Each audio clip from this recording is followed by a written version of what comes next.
గలబ చేయకూడదు. విన్నారా?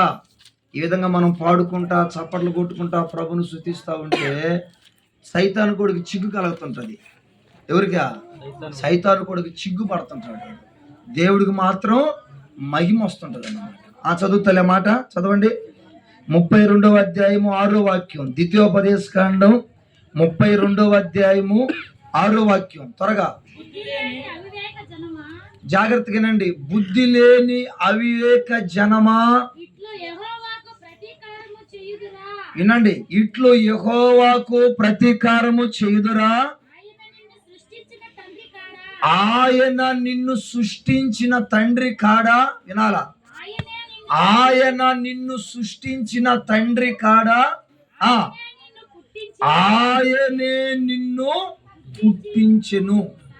చాలు, ఆయనే నిన్ను పుట్టించెను. ఇప్పుడు నేను మీకు స్టార్టింగ్ లో చెప్పాను, కుమారమ్మకి 3 పిల్లకాయలు ఉన్నారు. 2 మగ పిల్లలు, వినాలి కుమారు, ఒక ఆడబిడ్డ. ఇప్పుడు ఈ 3 పిల్లలు ఎవరు పుట్టించారు? చెప్పండి. నాకు కూడా 3 పిల్లలే, 2 ఆడపిల్లలు, ఒక మగ. ఎవరు పుట్టించారు? ఇప్పుడు ఇక్కడ చాలా మంది పిల్లలు ఉన్నారు. ఈ పిల్లలందరిని ఎవరు పుట్టించారు? వాక్యం ఏమంటుందంటే, బుద్ధి లేని జనమా, మూర్ఖత్వములో ఉన్నవారులారా, ఆయన మీకు తండ్రి కాడా? ఆయన మిమ్మల్ని సృష్టించలేదా? ఆయనే మిమ్మలను, నా సాయి చూడాలి మీరు, ఆయనే మిమ్మలను పుట్టించును. కీర్తనల గ్రంథం చదవండి, 100వ కీర్తన 3వ వాక్యంలో కూడా ఒక మాట ఉంది. నా సాయి చూడండి, 100వ కీర్తన 3వ వాక్యంలో కూడా మంచి మాట ఉంది. చూడండి, యెహోవాయే దేవుడని వినాల. యెహోవాయే దేవుడని తెలుసుకోండి, ఆయనే మనలను మాట్లాడాలి. ఆయనే మనలను ఎవరు పుట్టించారంట? మనల్ని. ద్వితీయోపదేశ కాండంలో ఒకే మాట, కీర్తన గ్రంథంలో కూడా ఒకే మాట. ఏంటి ఆ మాట? ఆయనే మనలను పుట్టించాడు, దేవుడే మనలను పుట్టించాడు. ఒక మాట చెప్తా, గమనించండి. ఇప్పుడు దేవుడు మనలను ఎందుకు పుట్టించాడు? ఈ అంశం మీద చాలా సార్లు చాలా వాక్యాలు చెప్పాను. ఏం చేస్తారమ్మా? చాలా సార్లు చాలా వాక్యాలు చెప్పాను. అయితే ఈ అంశం మీదే ఒక 3 విషయాలు తొందరగా ఎక్కువ చెప్పను, క్లుప్తంగా చెప్తాను. ఎందుకంటే తొందరగా ముగించుకుందాం, ఎందుకంటే పుట్టినరోజు కదా, కేకులు కోసుకునే రోజు కదా.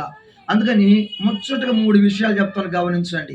ఇప్పుడు దేవుడు ఆ బిడ్డలని, లేదా మన బిడ్డలని, లేదా మీ బిడ్డలని, లేదా ఇక్కడ కూర్చున్న బిడ్డలందరినీ, లేదా మనలను దేవుడు ఎందుకు పుట్టించాడో చెప్తాను, గమనించండి. న్యాయాధిపతుల గ్రంథం 13వ అధ్యాయం 24లో ఒక మంచి మాటను చూడండి. న్యాయాధిపతుల గ్రంథం 13వ అధ్యాయం 24వ వాక్యం. న్యాయాధిపతులు 13:24. తరువాత స్త్రీ కుమారుని కని అతనికి సంసోన్ అని పేరు పెట్టి, ఆ బాలుడు ఎదిగినప్పుడు యెహోవా ఆ బాలుడిని ఆశీర్వదించును. హల్లెలూయా చెప్పండి, గట్టిగా చెప్పండి. హల్లెలూయా, హల్లెలూయా. ఇనాల దేవుడంట ఆ స్త్రీని దర్శించాడంట. మీరు బైబిల్ గ్రంథంలో బాగా పరిపాలించి చూస్తే అంతకు ముందు ఆ స్త్రీకి పిల్లలు లేరంట. ఆమె గురించి రాయబడి ఉంది బైబిల్లో. ఆమె ఒక గొడ్రాలని రాయబడి ఉంది. ఇప్పుడు గొడ్రాలుగా ఉన్న ఆ స్త్రీతో దేవుడు మాట్లాడి, పరిశుద్ధాత్మ దేవుడు ఆ బిడ్డను దర్శించిన తర్వాత ఇప్పుడు గర్భవతి అయింది. గర్భవతి అయ్యి ఒక కొడుకుని కనింది. ఆ కొడుకు పెద్దోడైన తర్వాత ఇప్పుడు దేవుడు ఏం చేశాడు తెలుసా? ఆ బిడ్డను ఆశీర్వదించాడంట. ఆశీర్వాదం అనండి, ఆశీర్వాదం. అందరు చెప్పండి, ఆశీర్వాదం. గట్టిగా చెప్పండి, ఆశీర్వాదం. ఇప్పుడు పెదం ఉంది, వినాలా? అంత అన్నం పెట్టగలదు బిడ్డలకి. ఆశీర్వాదించటం ఆ చేతిలో లేదు. కొన్ని వాళ్ళ తల్లి ఉంది, కుమారం ఉంది, కొన్ని కొత్త బట్టలు కుట్టి ఇచ్చేమో, కొంచెం అన్నం పెట్టచ్చేమో, కొన్ని కేకులు కొని ఇచ్చేమో. ఆశీర్వాదించటం ఆమె చేతిలో లేదు, ఈ చేతిలో లేదు. ఇక్కడికి వచ్చిన మీ చేతిలో లేదు, వాళ్ళ బంధువుల చేతిలో లేదు, వాళ్ళ రక్త సంబంధుల చేతిలో లేదు, ఆఖరిగా పాస్టర్గా ఉన్న నా చేతిలో కూడా ఆశీర్వదించటం లేదు.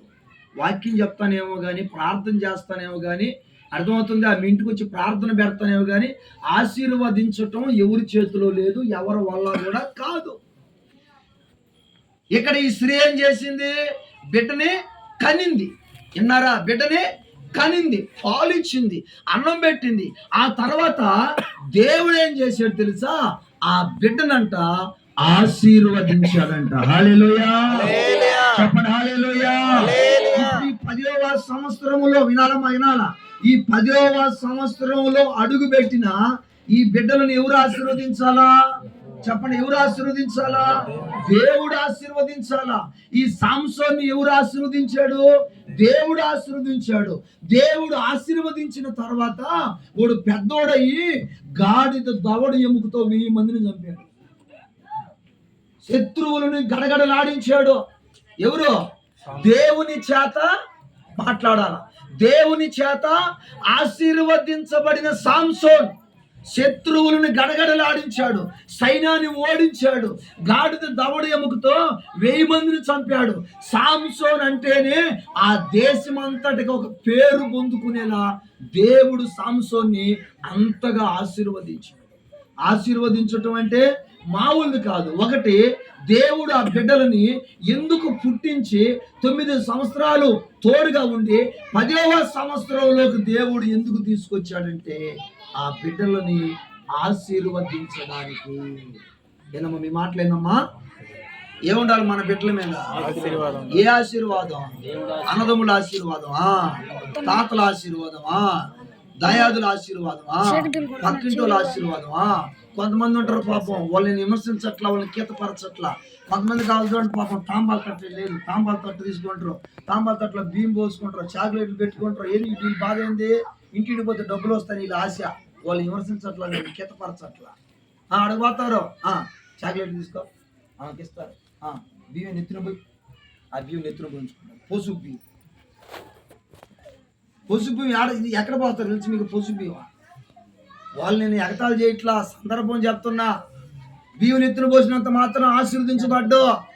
ఒక మనిషిని, ఒక వ్యక్తిని, ఒక బిడ్డని, ఒక కుటుంబాన్ని, ఒక అధికారిని, ఒక వ్యాపారముని, ఒక చదువుని దేవుడు ఆశీర్వదించాలా. హల్లెలూయా, చెప్పండి గట్టి హల్లెలూయా, హల్లెలూయా.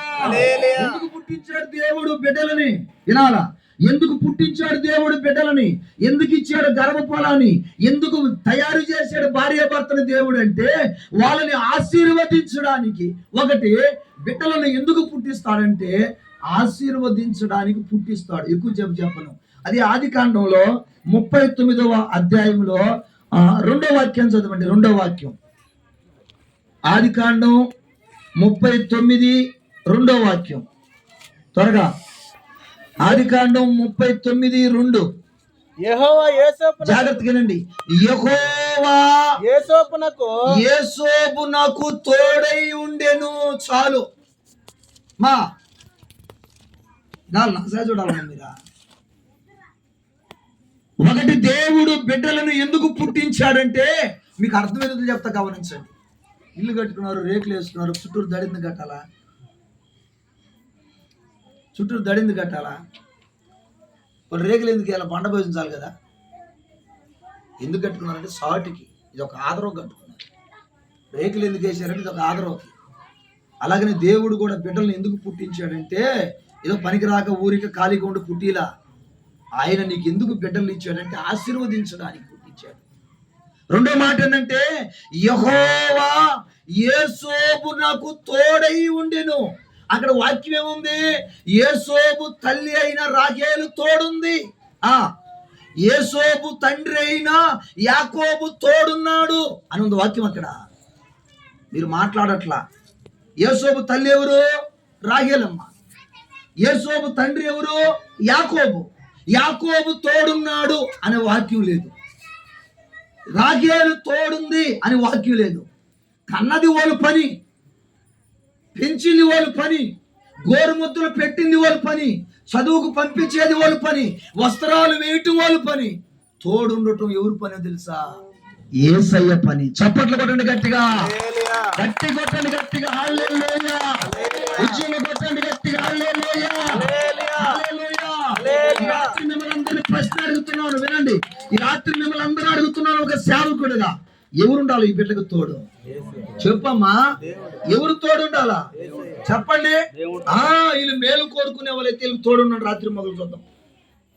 ఉంటారమ్మా? చెప్పండమ్మా. చేతి క్యారేజ్ ఇచ్చి బ్యాగ్ సంకేసి పుస్తకాలు దాంట్లో పెట్టి పోరా అంటారు. ఎవరు తోడు ఉండాలి? బళ్ళ బస్సు ఎక్కేటప్పుడు ఎవరు తోడు ఉండాలా? రోడ్ల మీద తిరిగేటప్పుడు, ఆడుకునేటప్పుడు ఎవరు తోడు ఉండాలా? చిన్న వయసులో గాని, యవన కాలంలో గాని, వృద్ధాప్యంలో గాని ఆ బిడ్డలు ఎక్కడుంటే, ఏ ప్రాంతంలో ఉంటే ఎవరు తోడు ఉండాలా? నేను విన్నా మా పెదమ్మ చెప్పింది. ఆ బిడ్డల్ని హాస్టల్లో వేద్దాం అనుకున్నాం ఆయన. డబ్బులు ఎక్కువ నేను ఆలోచిస్తున్నాం ఆయన. ప్రార్థన చేయను ఆయన. నిజమే, హాస్టల్లో వేసేస్తారు. వీళ్ళు ఇంటికాడ ఉంటారు. హాస్టల్లో ఉన్న ఆ బిడ్డకి ఎవరు తోడు ఉండాలి? కన్నా రాగేలు తోడులేదో యోసేపుకి, కన్నా తండ్రి యాకోబు తోడలేడు. ఈ రాత్రి ఒక సేవకుడుగా మీకు చెప్తున్నా వినండి. ఇదేంటి రచ్చ గలబ పాస్ట్ ఏంటి అరిసరి చెప్తున్నాడు అని దేవుని మీద సొనుకోబాకండి. వాక్యం వినండి.